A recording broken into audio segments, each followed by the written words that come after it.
खरीफ season के मद्देनजर खाद और बीजों की कालाबाजारी पर रोक लगाने के लिए नागपुर कृषि विभाग ने व्यापक कार्रवाई अभियान शुरू किया है। किसानों की गुणवत्तापूर्ण कृषि सामग्री उपलब्ध कराने और उनकी ठगी रोकने के उद्देश्य से विभागीय स्तर पर 7 विशेष जांच दल गठित किए गए हैं।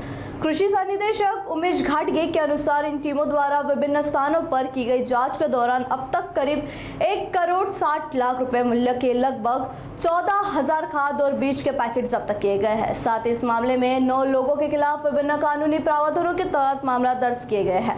कृषि विभाग ने किसानों से अपील की है कि वे केवल अधिकृत विक्रेताओं से ही खाद और बीज खरीदे तथा किसी भी प्रकार की गड़बड़ी की जानकारी तुरंत विभाग को दे।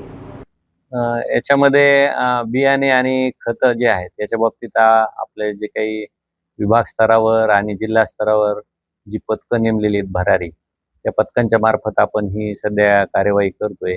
आणि याच्यामध्ये विशेषतः एसटीबीटी जे बियाणे आहे की ज्याच्यासाठी अजून आपल्या देशामध्ये याला मान्यता मिळालेली नाहीये, तर हे जे एसटीबीटी जे आहे तर हे चोर मार्गाने जे आहे काही लोक जे प्रलोभन दाखवून ते शेतकऱ्यांना देण्याचा प्रयत्न करत आहेत।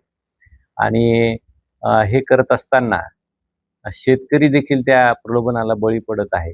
आणि मग ह्याच्यावरच आम्ही थोडीशी नजर ठेवून आहोत। आणि आतापर्यंत एसटीबीटीच्या बाबतीमध्ये आपल्याकडे जवळपास 9 कार्यवाह्या झालेल्या आहेत आणि या 9 कार्यवाह्याच्या माध्यमातून जवळपास आपण 14,000 पाकिटं जी आहेत ती जप्त केली आहेत आणि त्याचं मूल्य जे आहे ते 1,60,00,000 जवळपास एवढं आहे। खताच्या बाबतीत देखील आपण 5 केसेस केलेले आहेत। त्याच्यामध्ये इंडस्ट्रियल यूज होत असल्याचे देखील 2 ठिकाणी आढळून आलेले, त्या ठिकाणी आपण गुन्हे दाखल केलेले आहेत। विशेषतः याच्यामध्ये जर सांगायचं गेलं तर जो आपला युरिया आहे जो अनुदानावर आपण शेतकऱ्यांना देतो तो साधारणतः 6 ते 6.5 रुपये किलो पडतो। आणि जो इंडस्ट्रीमध्ये जो वापरला जातो तो टेक्निकल ग्रेडचा युरिया असतो, तो साधारणतः 40 ते 50 रुपये किलो या ह्याने होतो। आणि त्याच्यामुळे असा वापर होण्याची शक्यता असते। ते लक्षात घेऊन देखील ज्या इंडस्ट्रियल युनिटमध्ये युरियाचा वापर असतो त्या ठिकाणी आपण देखील तपासण्या केलेल्या आहेत।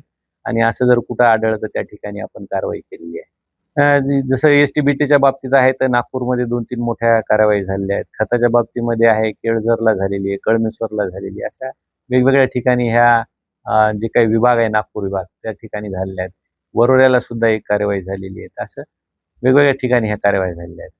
याच्यामध्ये आमचं एवढंच आव्हान आहे की हे ज्यावेळेस जे काही चोर मार्गानं बियाणे येते त्याची कुठली पावती वगैरे दिल्या जात नाही। आणि ही पावती न दिली म्हणजे शेतकऱ्याला कुठलाही रेकॉर्ड नसल्यामुळं भविष्यात जर काही नुकसान झालं तर त्याला कुठेही त्याचा क्लेम दाखल करता येत नाही। तर आमची एकच शेतकऱ्यांना म्हणजे अशी विनंती आहे की त्यांनी आपले जे काही नोंदणीकृत सेवा केंद्र आहेत, विक्री केंद्र आहेत, तर त्याच्या माध्यमातून ह्या ज्या निविष्ट आहेत, मग ते खत असो, बियाणं असो की कीटकनाशक असो, तर ती घ्यावी। कुठंतरी स्वस्त मिळते म्हणून घेऊ नये, कारण त्याच्यामध्ये फसवणूक होण्याची शक्यता असते। खतामध्ये आता सध्या तरी आपल्याकडे चांगली अवेलेबिलिटी आहे। जे काही आपलं वार्षिक आवंटन आहे त्याच्या 62% म्हणजे आपल्याकडे खतांची जी ती अवेलेबिलिटी आहे।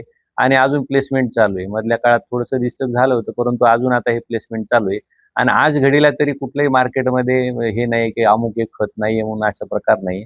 याच्यासाठी शासनानं सुद्धा बफर स्टॉक निर्माण केलेला आहे, युरियाचा आपल्या इथं निर्माण केलेला आहे। म्हणजे ऑल ओव्हर महाराष्ट्र केलेला आहे। प्रत्येक जिल्ह्यासाठी बफर स्टॉक युरिया आणि DAPचा केलेला आहे, जेणेकरून काही थोडी अशी सिच्युएशन पॅनिक जर क्रिएट झाली तर तो आपल्याला रिलीज करता येईल।